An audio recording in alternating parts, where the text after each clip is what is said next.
हर साल मई जून के महीने में बस्ती नामक गांव में भयानक गर्मी पड़ा करती थी।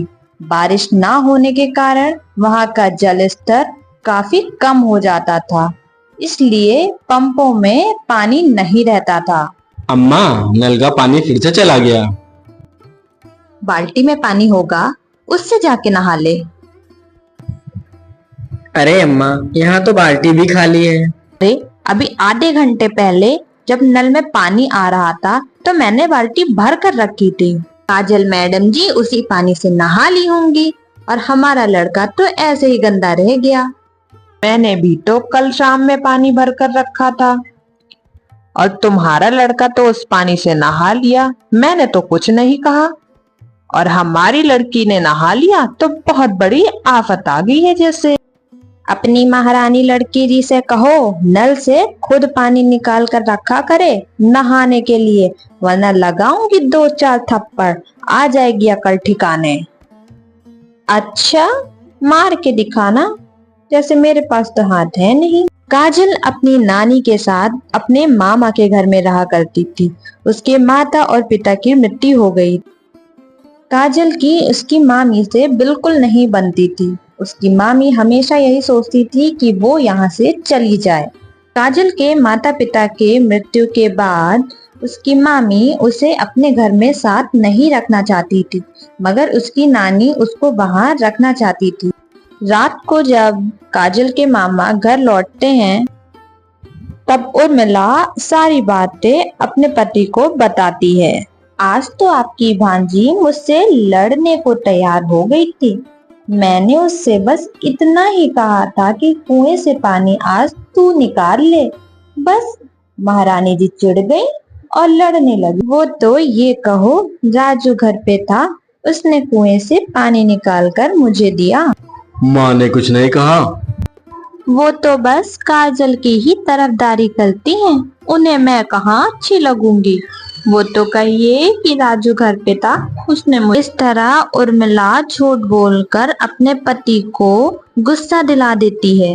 रामलाल गुस्से में अपनी माँ के कमरे में जाता है और अपनी माँ और भांजी के कपड़े सारे फेंक देता है बाहर।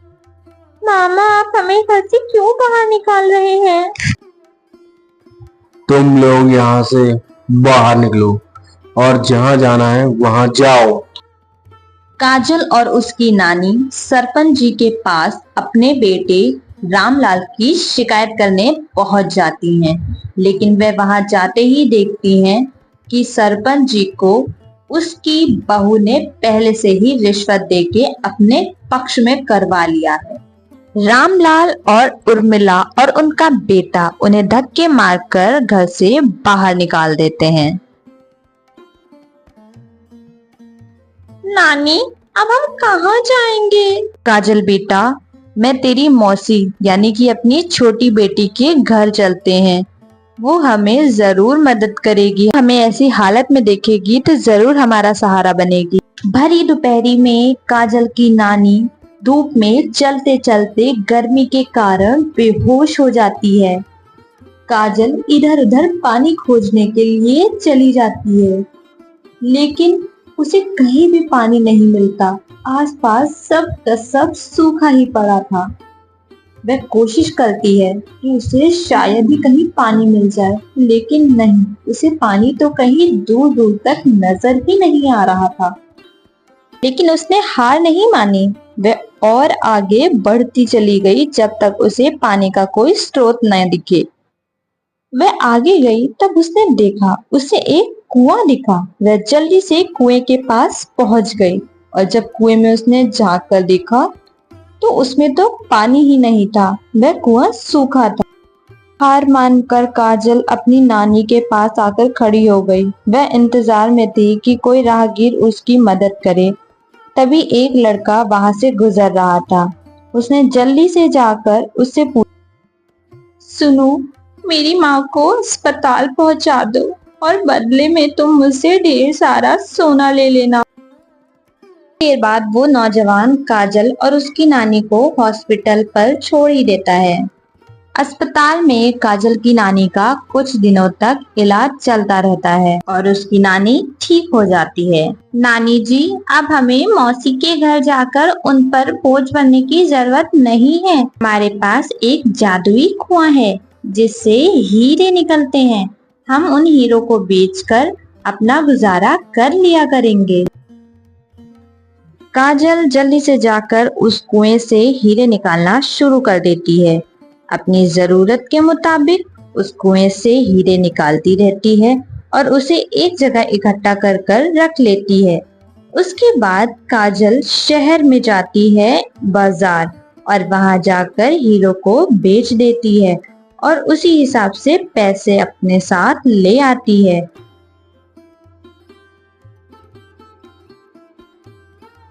काजल हीरो को बेचकर और घर के जरूरत का सारा सामान लेकर अपने घर पर आ जाती है। वह उस झोपड़ी में सारा सामान अच्छे से लगा देती है।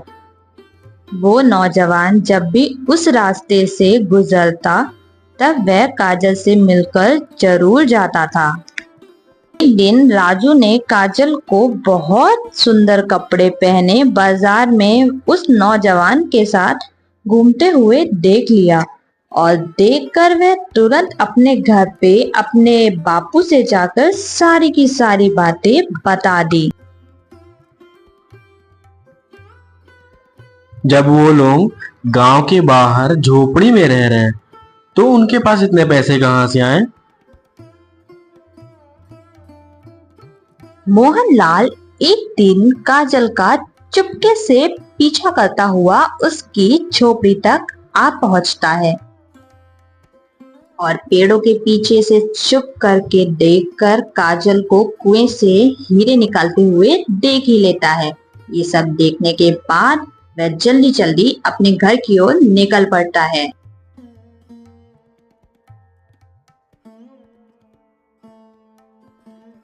अरे, ये बैलगाड़ी से आप कहाँ जा रहे हैं? जरा मुझे तो बता दीजिए। इतनी रात में आखिर आपको जाना कहाँ है?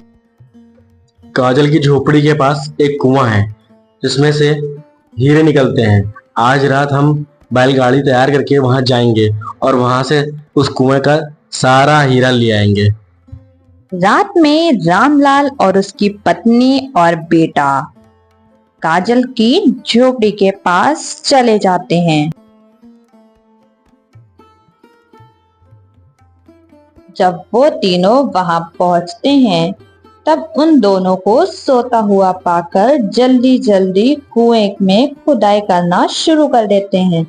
कुएं में पड़ा हुआ सारा का सारा हीरा निकाल लेते हैं और जल्दी जल्दी अपने बग्गी में लेते हैं। तुम और कुछ लाई हो हीरे भरने के लिए? अरे अब बस करिए, इतने हीरों का क्या करेंगे आप? इतने बहुत हैं। वैसे भी इतने भरने में तो आफत आ गई है। बस अब घर चलिए। रामलाल का परिवार बैलगाड़ी पर हीरो का भार रख कर अपने घर की ओर निकल पड़ता है।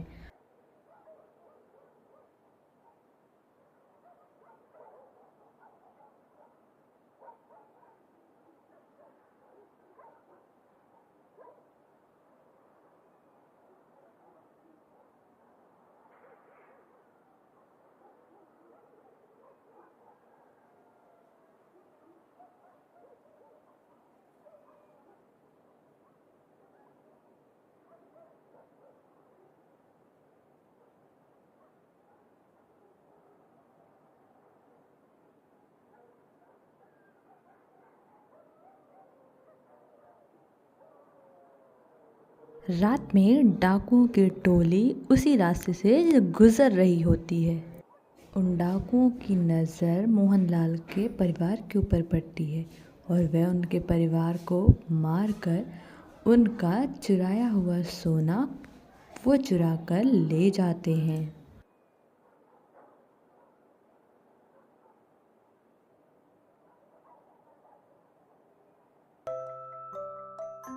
उधर काजल की शादी उस नौजवान से हो जाती है। और वह बहुत अच्छी लाइफ गुजारने लगती है।